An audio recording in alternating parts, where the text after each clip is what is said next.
Ice කැට එකකට එකක් ඒකාබද්ධ වෙලා පීඩනය වැඩි වෙනකොට විශාල අයිස් ස්කන්ධයක් බවට මේක පත් වෙනවා. ඊට පස්සේ වෙන්නේ ගුරුත්ව බලය අනුව. ඒ කියන්නේ පොළවේ තියෙන බෑවුම අනුව මේ ග්ලැසියර් ස්කන්ධය පෘථිවි පෘෂ්ඨයේ මත නැත්නම් පොළොව පෘෂ්ඨයේ මත රූරා බහිනවා. එහෙම නැත්නම් පල්ලෙහාට ලෙස්සලා යනවා.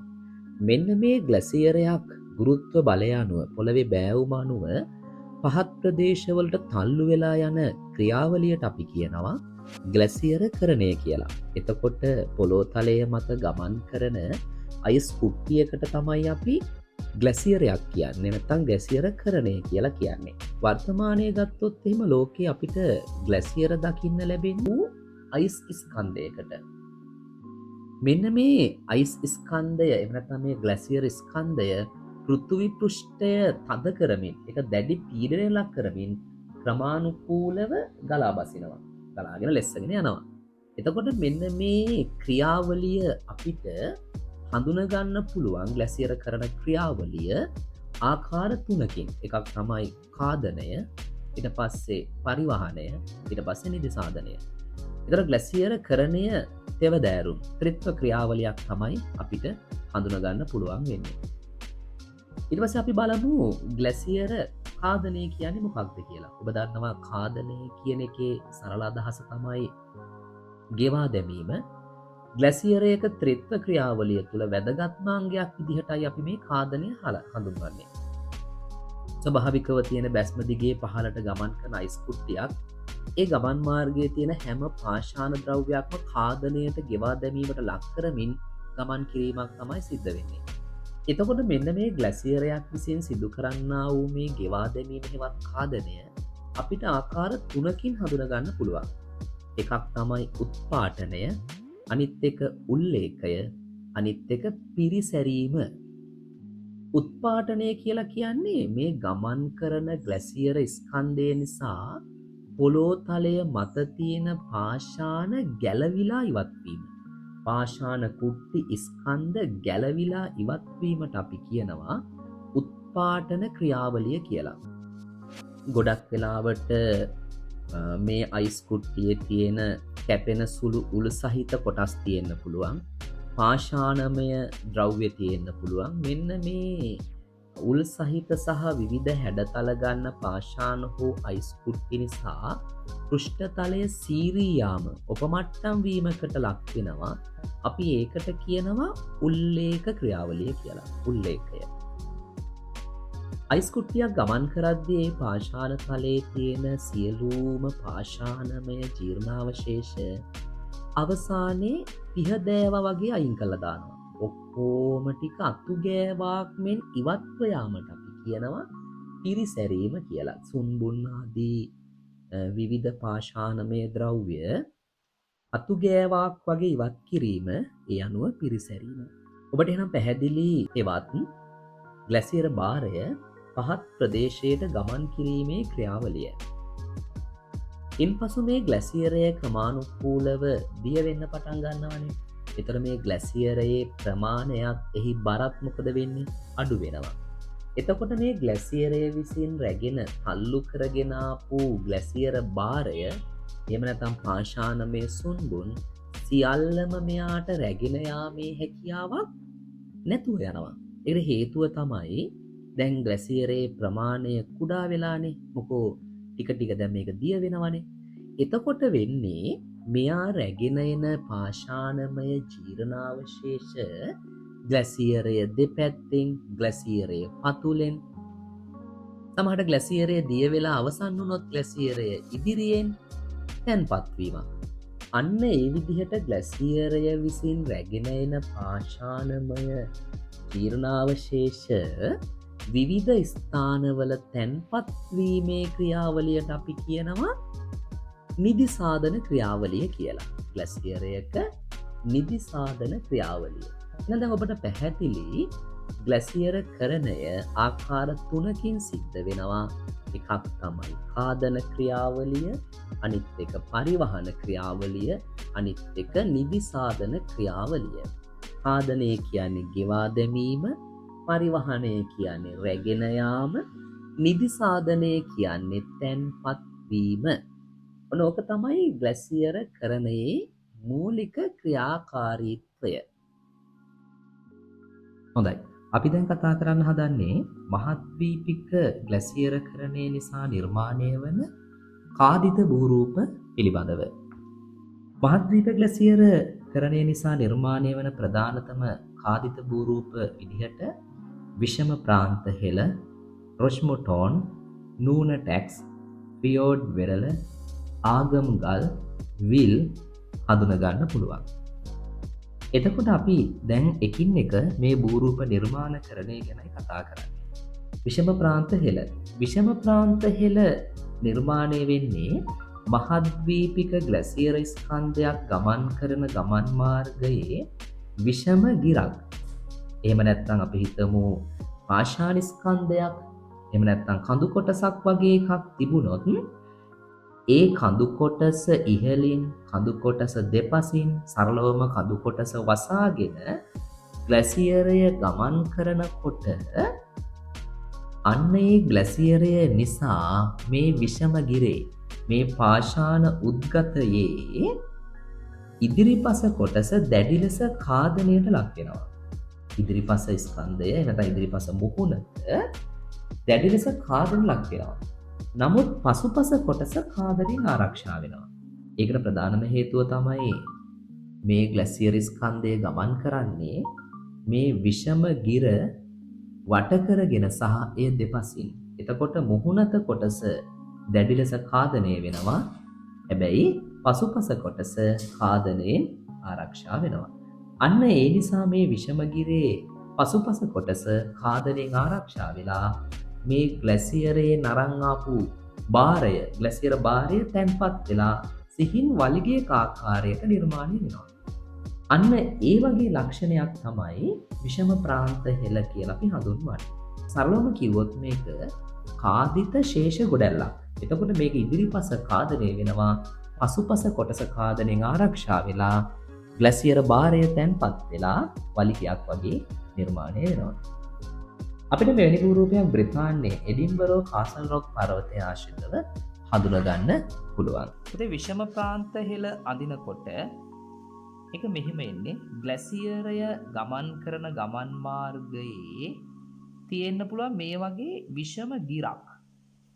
විෂම ගිරක් ඒ කියන්නේ පාෂාණ උද්ගතයක් මේ විදිහට තියෙන්න පුළුවන්. දැන් ග්ලැසියරය මේ විෂම ගිර උඩින් මේ පාෂාණ උද්ගතය උඩින් ගමන් කරනකොට මේ මතු පිට කොටස දැඩි ලෙස ඛාදනය වෙනවා. මේ කොටස දැඩි ලෙස ඛාදනය වෙනවා. මොකද හේතුව මේ උද්ගතය වටේට තමයි ග්ලැසියරය ගමන් කරන්නේ. එවිට ඛාදනයෙන් ඉවත් වුණු පාෂාණමය ජීර්ණාවශේෂ මේ විෂම ගිරහෙවත් පාෂාණ කොටස පිටුපස මෙන්න මෙහෙම වැටියක් වගේ වලිගයක් වගේ ශේෂ වෙනවා. වැටියක් වගේ වලිගයක් වගේ ශේෂ වෙනවා මේ විදිහට. එතකොට ග්ලැසියරය මුහුණ දෙන කොටස මට සිලුටු වෙනවා. මුවාවන කොටස මොකද වෙන්නේ? සම්පූර්ණයෙන්ම අවසාදිත ග්ලැසියර භාරය රැඳිලා නිර්මාණය වෙච්ච සිහින් වලිගයක් වගේ පේනවා. මෙන්න මේ ලක්ෂණයට අපි කියනවා විෂම ප්‍රාන්ත හෙළ කියලා. ඒක අඳින්නේ අපි මේ විදිහට. හොඳයි, මහද්වීප ග්ලැසියර ඛාදනයෙන් නිර්මාණය වන තවත් වැදගත් භූරූපයක් තමයි රොෂ්මුටෝනේ කියන්නේ. දැන් අන්න රොෂ්මුටෝන් නිර්මාණය වෙන්නේ විෂම ප්‍රාන්ත හෙළ නිර්මාණය වන ආකාරය තමයි මේ දෙක අතර පොඩි වෙනසක් තියෙනවා. දැන් ග්ලැසියරය ගමන් කරන ගමන් මාර්ගයේ භූතලයට ඉහළින් මතුවලා තියෙන අද පාෂාණ කොටසක් තිබ්බොත්, එහෙම නැත්නම් විෂම ගිරක්, එහෙම නැත්නම් කඳු කොටසක් තිබුණොත්, පාෂාණ උද්ගතයක් තිබුණොත්, මෙන්න මේ පාෂාණ උද්ගතය ඉහළින් විතරක් ග්ලැසියරය ගමන් කරා කියලා උපකල්පනය කරන්න. වටෙන් නෙමෙයි. මේ පාෂාණ ස්කන්ධය ඉහළින් ගමන් කරනකොට මේ විදිහට ග්ලැසියරය නිසා මේ විෂම ගිර ඉදිරිපස කොටස දැඩි ලෙස ඛාදනය වෙනවා.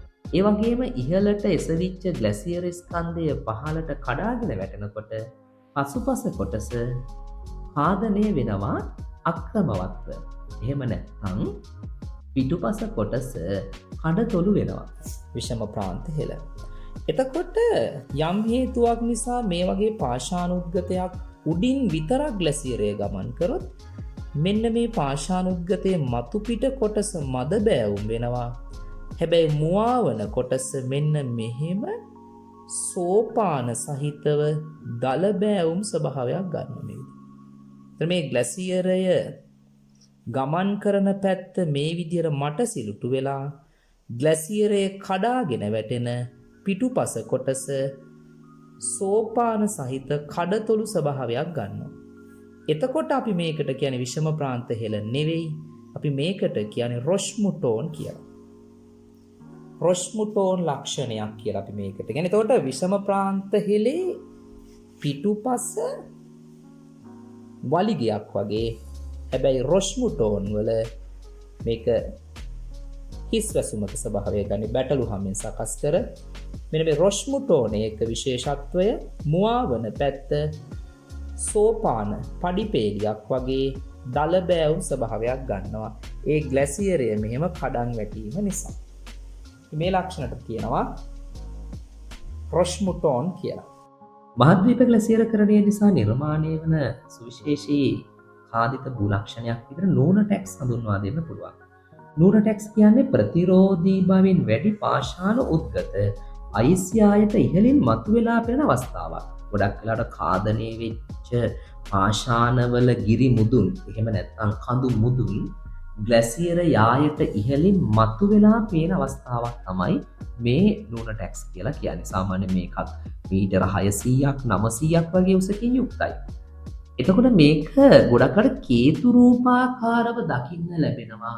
ග්ලැසියර යායට ඉහළින් මතුවෙච්ච කේතු රූපාකාර කඳු මුදුන් විදිහට තමයි අපිට මේක මහද්වීපික ග්ලැසියර තියෙන ප්‍රදේශවල හඳුනා ගන්න පුළුවන් වෙන්නේ. ගොඩක් රට ස්කැන්ඩිනේවියානු රටවල් වල ඒ කියන්නේ නෝර්වේ, ස්වීඩනය, ෆින්ලන්තය වගේ ස්කැන්ඩිනේවියානු රටවල් ආශ්‍රිතව මේ ලක්ෂණය දකින්න පුළුවන්. ඒ වගේම ග්‍රීන්ලන්තය ආශ්‍රිතවත් බහුලව නූන ටැක්ස් ලක්ෂණය දකින්න පුළුවන්. ඒතකොට මේක කාදනයෙන් ශේෂ වූ ගිරි මුදුන් එහෙම නැත්නම් කේතු රූපාකාර ගොඩැලි විදිහට හඳුනා ගන්න පුළුවන්.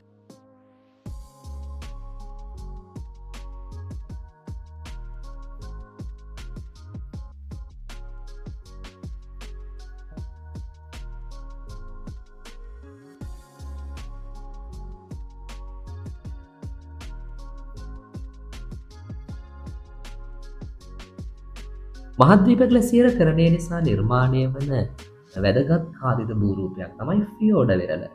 ෆියෝඩ වෙරළ කියලා කියන්නේ කඩතොළු වෙරළක්. මේ ෆියෝඩ වෙරළ නිර්මාණය වෙන්නේ මහද්වීප ග්ලැසියර කාදනයට ලක්වන මුහුදුබඩ ප්‍රදේශවල. මේක හොඳින් දකින්න පුළුවන්. දැන් ගොඩක් වෙලාවට ඔය ප්ලාස්ටොසීන් අයිස් සමය කියන ඔබට අපි පැහැදිලි කරපු අදින් වසර මිලියනයකට පෙර තිබුණු ප්ලාස්ටොසින් අයිස් සමයේ විශාල ග්ලැසියර් ස්කන්ධ ඉහළ අක්ෂාංශීය ප්‍රදේශවල දකින්න තිබුණා. අන්න එතකොට මොකද වුනේ මේ මුහුදු සීමාව ආසන්නව තියෙන මේ ග්ලැසියර ක්‍රමානුකූලව දිය වෙමින් මේ වෙරළ ඉම දැඩි ලෙස කාදනය කරා. ඒ කියන්නේ ගොඩබිම සිට හේදිලා එන ග්ලැසියර වෙරළට එහෙම නැත්නම් සාගර කලාපයට එකතු වෙද්දී වෙරළ ඉම දැඩි ලෙස කඩතොළු වෙනවා. කාදනය වෙනවා. එතකොට වෙරළ ආශ්‍රිතව විවිධ බොක්කු, කලපු, තුඩු වගේ කඩතොළු ස්වභාවයේ ලක්ෂණ නිර්මාණය වෙන්න පුළුවන්. මෙන්න මේ කඩතොළු වෙරළට තමයි අපි කියන්නේ ෆියෝඩ වෙරළ කියලා. මේවා ගොඩක් වෙලාවට කිලෝමීටර ගණනාවක් ගැඹුරෙන් යුක්තයි. තාම ගැඹුරු ලක්ෂණ තමයි මේ විදිහට හඳුනා ගන්න තියෙන්නේ.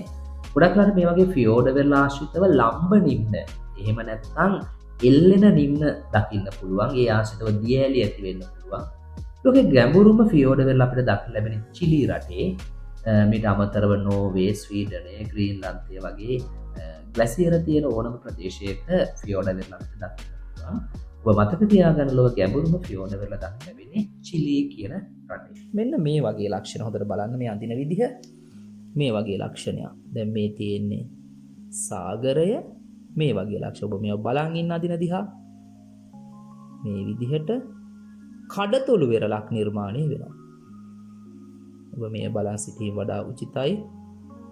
මේ විදිහට තොට මේ පැත්ත ගොඩබිම මේ පෙන්න්න ඔබට ගොඩබිම පෑනෙන් ඔබ පෑනෙන් අදින්න පුළුවන්නම් මේ ආකාරයට පෑනෙන් එක පාරඳන්න එක වඩා ලේසි නැත් ඔබ පැන්සලෙන් අදින මෙ එක පාරක මකමකා අඳන්න හුරුවෙන්න එපා ඒක පලවෙනි පාරම නිවරදියෝම අදින්න කුසලතාවය හදාගන ඔබ පාඩන් කරන අතරේ රූප සටහන අදින ඔබට වෙහෙස මහන්සි වෙලාවට මේ වගේ රස අපි මෙතන සාගර ජලය පෙන්නමු මේ විදිහට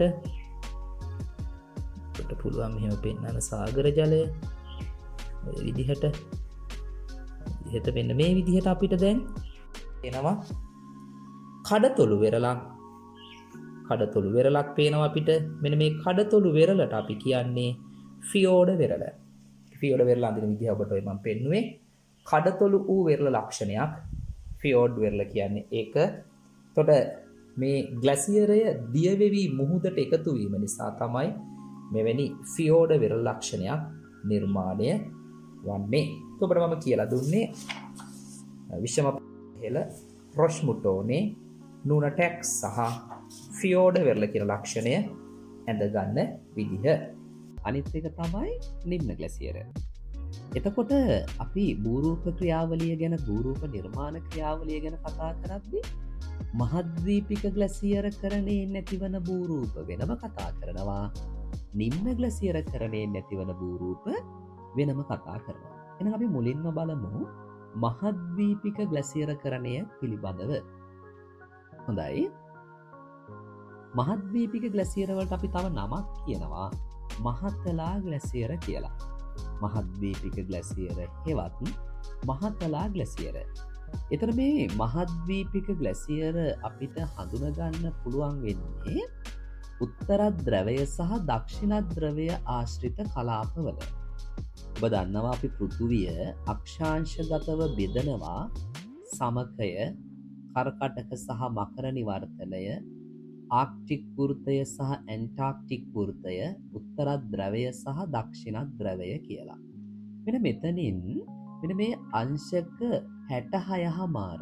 එහෙම නැත්නම් ආක්ටික් වෘතය සහ ඇන්ටාක්ටික් වෘතය කියන සීමාවෙන් උත්තර ද්‍රවය සහ දක්ෂිණ ද්‍රවය දක්වා විහිදෙන මෙන්න මේ කලාපයට තමයි අපි කියන්නේ ද්‍රවාසන්න කලාපය කියලා. එතකොට ද්‍රවය කියන්නේ උත්තර ද්‍රවය සහ දක්ෂිණ ද්‍රවය. එහි අගය උත්තර ද්‍රවය උතුරු අක්ෂාංශක 90යි, දක්ෂිණ ද්‍රවය දකුණු අක්ෂාංශක 90යි. ඒතර සමකයේ අංශක බිඳුවයිනේ. ඒතර සමකයට අපි කියන්නේ පහළ අක්ෂාංශ. ඒක අංශක බිඳුවනේ.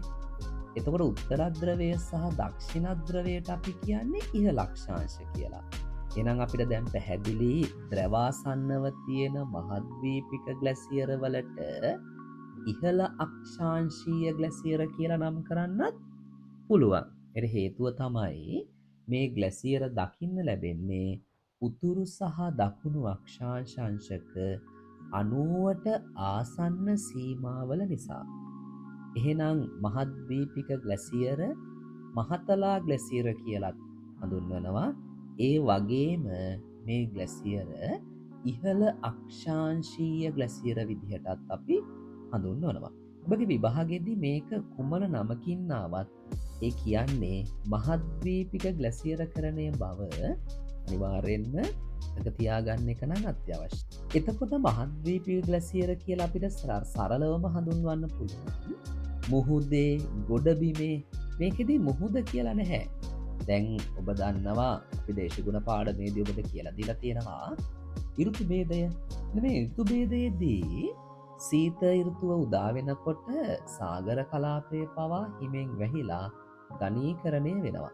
එතකොට මුහුද හෝ ගොඩබිම වර්ග කිලෝමීටර ගණනාවක් පුරා ව්‍යාප්ත වෙන ග්ලැසියරයක් විදිහට තමයි අපිට මේ මහද්වීපික ග්ලැසියර දකින්න පුළුවන් වෙන්නේ. සාමාන්‍යයෙන් පෘථුවියේ ග්ලැසියර වලින් සමස්ත ග්ලැසියර වලින් 96%ක්ම තියෙන්නේ ද්‍රවාසන්න කලාපේ. අපි ලෝකයේ දකින්න ලැබෙන ග්ලැසියර වලින් පෘථුවියේ ග්ලැසියර වලින් 96%ක්ම තියෙන ද්‍රවාසන්න කලාපේ. මේකේ ඝනත්වය සාමාන්‍ය වශයෙන් ගණනය කළා තියෙන මීටර 2300ක විතර ඝනකමක් දකින්න තියෙනවා. ඇන්ටාර්ටිකාව සහ ආක්ටික් ප්‍රදේශවල ප්‍රධාන වශයෙන් මේ ග්ලැසියර් තියෙනවා. එතකොට පුතේ මේ ලෝකයේ තියෙන විශාලතම ග්ලැසියර් ස්කන්ධය විදිහට අපි සලකන්නේ දක්ෂිණාර්ධ ගෝලයේ තියෙන ඇන්ටාර්ටිකා. එතකොට මේ ද්‍රවාසන්නේ කොහොමද මේ ග්ලැසියර් නිර්මාණය වෙන්නේ? ද්‍රවයේ ග්ලැසියර් නිර්මාණය වෙන ප්‍රධානම හේතුව තමයි ඍතුගතව මෙයාලගේ උෂ්ණත්වය අඩුයි. කොහොමත් ඔබ දන්නවා ද්‍රවය කියන්නේ පෘථුවියේ ආනත ප්‍රදේශයක් නිසා ඒ ප්‍රදේශයට උණුසුම ලැබෙන්නේ අඩුවෙන්. ඒ නිසා ද්‍රවාසන්න ප්‍රදේශවල උෂ්ණත්වය ගොඩක් අඩුයි. යම් සීමාවකදී ඔබ ඉගෙනගෙන ඇති අපි ඔබට ඒවා කියලා දෙනවා දේශගුණ පාඩමේදී උෂ්ණත්වය සෙල්සියස් අංශක 0ට වඩා අඩු වෙනවා. එහෙනම් මහද්වීපීය ග්ලැසියර් ඇති වෙන ප්‍රධානම හේතුව තමයි ද්‍රවයට කිට්ටු වන විට උෂ්ණත්වය සෙල්සියස් අංශක 0ට වඩා අඩු වීම. දෙවෙනි කාරණය තමයි නිරතුරුවම සිදුවන හිමපතනය. ඔබට පේනවා ඇති නිතරම නිරන්තරයෙන්ම හිම පතිත වෙනවා. නිතරම හිම පතනය දකින්න පුළුවන්. ඊළඟ කාරණය තමයි සීත ඍතුවේදී එක්රැස් වන හිම ග්‍රීස්ම ඍතුවේදී සම්පූර්ණයෙන්ම දිය වෙලා යන්නේ නැතුව කොටසක් ශේෂ වීම. දැන් සීත ඍතුවේදී හිම පතනය වෙනවා. ගිම්හාන ඍතුවේදී යම් ප්‍රමාණයක් ඉවත් වෙලා යනවා. හැබැයි ඉවත් වෙලා යන ප්‍රමාණය නිර්මාණය වන එහෙම නැත්නම් පතනය වන සීත ඍතුවේදී එකතු වන හිමවලට වඩා අඩු නිසා නිතරම හිම අතිරික්තයක් තියෙනවා. මෙන්න මේ හිම අතිරික්තය තමයි විශාල ග්ලැසියර ස්කන්ධයක් විදිහට අපිට හඳුනගන්න පුළුවන් වෙන්නේ. එතකොට පුතා මෙන්න මේ මහද්වීපික ග්ලැසියර් අපිට ප්‍රධාන වශයෙන්ම කලාප කීපයක හඳුනගන්න පුළුවන්. එතකොට ග්‍රීන්ලන්තයයි අයිස්ලන්තයයි ගත්තොත් මේ ප්‍රදේශ සදාකාලික අයිස්වසුම් ප්‍රදේශ විදිහට අපි සලකන්නේ. කියන්නේ හැමදාම හිමෙන් වැහිලා. ඒතර සදාකාලික අයිස්වසුම් ප්‍රදේශ තමයි ග්‍රීන්ලන්තය සහ අයිස්ලන්තය. තාවකාලික අයිස්වසුම් ප්‍රදේශ තියෙන කෙනෙක් තරා කාලයකදී හිමෙන් වැහිලා යනවා. තාවකාලික අයිස්වසුම් ප්‍රදේශ විදිහට අපි සලකන්නේ උතුරු කැනඩාව, ඇලස්කාව, උතුරු සයිබීරියාව සහ බැෆින් දූපත් ආශ්‍රිත කලාපය. එහෙනම් මෙන්න මේ මහද්වීපයේ ග්ලැසියර් අපිට සදාකාලික අයිස්වසුම් ප්‍රදේශ සහ තාවකාලික අයිස්වසුම් ප්‍රදේශ වශයෙන් කොටස් දෙකක් අනුව හඳුනගන්න පුළුවන් හැකියාව තියෙනවා. මහද්වීපික ග්ලැසියර නිදි සාධිත භූරූප. මහද්වීප ග්ලැසියර කරණය නිසා ග්ලැසියර භාරය තැන්පත් වෙලා තමයි නිදි සාධිත භූරූප නිර්මාණය වෙන්නේ ලක්ෂාංශීය ප්‍රදේශවල. එතකොට මේ ග්ලැසියරයට රැගෙන යා හැකි භාරය ක්‍රමයෙන් අඩු වෙනවා ග්ලැසියරය දියවීමත් එක්ක. මොකද ග්ලැසියරේ ප්‍රමාණයත් එහි බරත් අඩු වෙනකොට ග්ලැසියරයට රැගෙන යා හැකි ග්ලැසියර භාරය සීමා සහිත වෙනවා. අන්න ඒ වෙලාවට මොකද වෙන්නේ? මේ ග්ලැසියර භාරය තැන්පත් වීමකට ලක් වෙනවා.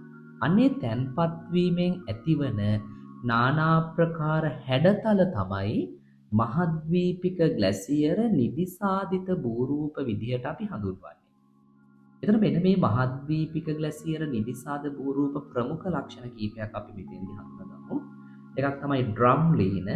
ඊට පස්සේ ඩ්‍රම් ලීනත් එක්කම තියෙන බිජු පැසි භූරූපය, එස්කර, කේම, හෙබ, අකුරු මැටි කියන ලක්ෂණ අපිට මහද්වීපික ග්ලැසියර නිදිසාදිත භූරූප විදිහට හඳුනගන්න පුළුවන්. මේකේ ප්‍රමුඛ මහද්වීපික ග්ලැසියර නිදිසාද භූරූපයක් තමයි ඩ්‍රම් ලීන් කියලා කියන්නේ. ඩ්‍රම් ලීන් එකක් කියන්නේ වටකුරු දිගැටි ගොඩලි විශේෂයක්. සාමාන්‍ය ස්වභාවය ගත්තොත් මේක පෙරලිච්ච ඔරුවක හැඩයක්. එහෙම නැත්නම් අනිත් පැත්ත හරවපු එහෙම නැත්නම් නොපිට හරවන ලද හැන්දක හැඩයකට සමාන ස්වභාවයක් ගන්නවා. මේ ඩ්‍රම් ලීන ගොඩක් වෙලාවට ග්ලැසියරය ගමන් කරනකොට ග්ලැසියර භාරය විවිධ බාධක නිසා හැලෙනවනේ, රැඳෙනවනේ, නිදිගත වෙනවා. මේ නිදිගත වීමෙන් ඇතිවෙච්ච ගොඩැල්ලක් විදිහටයි හඳුන්වන්නේ. ඒ ගොඩැලි තමයි මේ නිදිසාද භූරූප විදිහට අපි ගන්නෙ. එතකොට මේ ඩ්‍රම්ලීන කියන්නේ එතකොට ඔරුවක් වගේ පෙරලිච්ච ඔරුවක හැඩයට ඇතිවෙච්ච දිගටි ගොඩැල්ලක්. සාමාන්‍යයෙන් මේක ගත්තොත් ග්ලැසියර ගමන් මාර්ගයට සමාන්තරව තමයි පිහිටන්නේ. ග්ලැසියර ගමන් මාර්ගයට සමාන්තරව මීටර 300ක් 900ක් තරම් දිගකින් යුක්තව මේක හඳුනා ගන්න පුළුවන්. උස ගත්තොත් එහෙනම් මීටර 30ක් 70ක් පමණ වෙනවා. ගොඩක් වෙලාවට මේ ඩ්‍රම්ලීන් එක බෝරලු වැලි වගේ විවිධ ග්ලැසියර භාරයන් ඉදිගත වෙලා තියෙන්න පුළුවන්. මේ වගේ ඩ්‍රම්ලීන උතුරු අයර්ලන්තේ, ස්කොට්ලන්තේ, උතුරු එංගලන්තේ පහත් බිම්වල ගොඩක් දකින්න පුළුවන්. මේ ඩ්‍රම්ලීන ඉදිරිපස කොටස ටිකක් වටකුරු හැඩයක් ගන්න නිසා මේ ඩ්‍රම්ලීන විශාල ප්‍රමාණයක් එකතැන රැඳිලා තිබුණොත් අපිට ඒක ඈතට පේන්නේ හිම නිසා සුදු වර්ණයක් ගන්න මෙවැනි ගෝලාකාර ඩ්‍රම්ලීන ගොඩක් එක පොකුරට තිබුණොත් අපිට ඈතට පේන්නේ මේක බිත්තර එකිනෙකට අහුරපු කූඩයක් වගේ. ඒ නිසා ඩ්‍රම්ලීන එක පොකුරට තිබුණොත් අපි ඒකට කියනවා විජු පැසි භූරූප. එහෙම නැත්නම් බිත්තර පැස කියලා හඳුන්වනවා. මහද්වීප ග්ලැසියරකරණය නිසා නිර්මාණය වන නිදිසාත භූරූප අතර තවත් වැදගත් භූරූපයක් තමයි එස්කර කියලා කියන්නේ. එස්කර අපි දන්නවා නිදිසාත භූරූප නිර්මාණය වෙන්නේ ග්ලැසියරය රැගෙන යන ග්ලැසියර භාරය ග්ලැසියරයට රැගෙන යාමට නොහැකි වීම නිසා තැන් තැන්වල නිදිගත වෙලා තැන් තැන්වල රැඳිලා ඇතිවන විවිධාකාර හැඩතල තමයි මහද්වීපයේ ග්ලැසියර නිදිසාත භූරූප කියන්නේ. ඒතකොට එස්කර කියලා කියන්නේ ගොඩක් වෙලාවට ග්ලැසියර ජීර්ණාවශේෂ තැන්පත් වීමෙන් හැදිච්ච වැටියක ස්වභාවයක් ගන්න. වැටියක්. ග්ලැසියර ගමන් මාර්ගයට සමාන්තරව ඉතා දිගට ඇතිවෙච්ච පටු දිගටි වැටියක් තමයි එස්කර කියන්නේ. ගොඩක් වෙලාවට මේක ස්වභාවය සර්පෙක් වගේ දඟර ගැසුණු කඳු වැටියක් කියලා අපිට මේක සරලව හඳුන්වා දෙන්න පුළුවන්. ගොඩක් වෙලාවට මේ වගේ එස්කර ග්ලැසියර පසුබාන අවස්ථාවල ඒ කියන්නේ ග්ලැසියරය දිය වෙන වෙලාවට ඒ ආශ්‍රිතව වැලි බොරළු ආදී ග්ලැසියර භාරය නැත්නම් ග්ලැසියර ප්ලාවිතය තැන්පත් වෙලා තමයි හැදෙන්නේ. මේ සර්පෙක් වගේ නගර ගැසුණු මෙන්න මේ එස්කරයක් සාමාන්‍ය උස මීටර 15ක් 30ක් වගේ වෙන්න පුළුවන්. හැබැයි ඉතින් දිග නම් ගොඩක් වෙලාවට මීටර 100 ගාණක් වෙන්න පුළුවන්.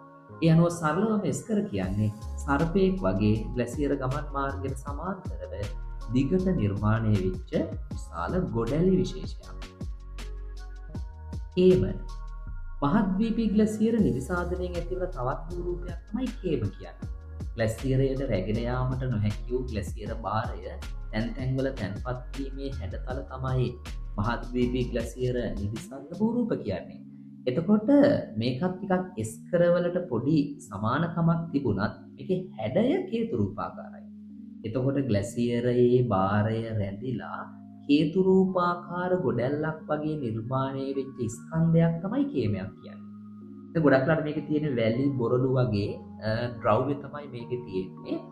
ගොඩක් වෙලාවට කේම කියන මේ කේතුරූපාකාර ගොඩැලි පොකුරු වශයෙන් තමයි අපිට දකින්න පුළුවන්. ඒක ළඟ ගොඩක් තියෙන්න පුළුවන්. ගොඩක් වෙලාවට මේක පුංචි කඳු ගැටියක් වගේ. පොඩි කඳු ගැටියක් වගේ කේම ග්ලැසියරයේ අවසාන කොටස තමයි දකින්න තියෙන්නේ. ඔයාලට අපි ඉදිරියේදී කතා කරන මොරේන අක්මොරේන කියලා. ඒ කියන්නේ ග්ලැසියරයේ අවසානයේ තැන්පත් වෙන නිදිගත ගොඩැලි විදිහට. එතකොට කේම බොහෝ විදිහ වෙලාවට ග්ලැසියරයේ පසුබාන අවසාන අවස්ථාවේ තමයි දකින්න තියෙන්නේ.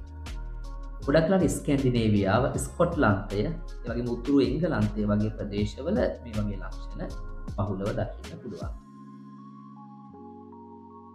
අකුරු මැටි නිශ්චිත හැඩයක් අපිට මේකේ පෙන්වන්න අමාරුයි. හැබැයි ග්ලැසියරයේ ගමන් කළ අවසන් වුණාම අවිධිමත්ව ග්ලැසියර භාරය තැන්පත් වෙලා තමයි අකුරු මැටි ලක්ෂණය නිර්මාණය වෙන්නේ.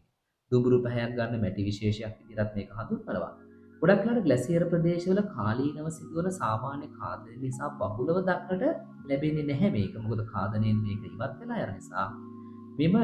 මේ වගේ ගල් කැට, වැලි කැට, බොරළු වගේ දේවල් යුක්ත ස්කන්ධයක් විදිහට ඇතිවන මේ අකුරු මැටි වල මතු පිට රැලි, ගොඩැලි වගේ දේවල් තියෙනවා. පුංචි පුංචි වලවල් අවපාත තියෙන්න පුළුවන්. ඒ වගේ තැන්වල වතුර පිරිච්ච ලක්ෂණ තියෙන්න පුළුවන්. ඒ වගේ පුංචි විල් වගේ ලක්ෂණ දකින්න පුළුවන්. ඒ නිසා මේ වගේ අකුරු මැටි භූදර්ශනය ග්ලැසියරය නැත්නම් ග්ලැසියර භාරය අවිධිමත්ව තැන්පත් වෙලා ඇතිවෙච්ච ලක්ෂණයක් විදියට සරලවම පෙන්වා දෙන්න පුළුවන්.